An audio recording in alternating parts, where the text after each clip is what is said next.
muore pallu! Ne muore pallu! Ne muore pallu! Anche Titi che va! Ne muore pallu! Ma di qua, bastardo!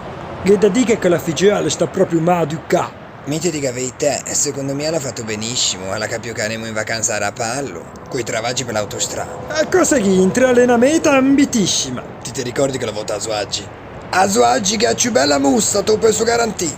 Oh, ma la normale fosse fino all'anno passato, quest'anno con Covid mussano che ne sai. E a Rapallo sci? A Rapallo, se mi ricordo bene, qualche anno fa c'era un comune che si lamentava perché ti levi P5 come nella massetta di San Giovanni. Le vea, de volte bisogna avere che ci in massa pausa. Ah, me l'hai detto che ti sbucò. Ah, chi? Messo è marito. Surto l'autogrill? Scimmia che pisce. Porco. Oh. Oh, ma che cazzo! E poi ho mica lo sbucò! Prima che ti capisci a caghetta che fissa tutti i cessi sarei. Mi sono sbucò solo in ti momenti di guai! In ti momenti di guai! C'è un po' se caga addosso! Non è proprio nescio. È stato ora pallo. E allora andiamo fino a Ciavai! A ti bisogna portata alla lavagna. E ci che è un porto, mi piace le barche! Un bello spiano, un po' porto.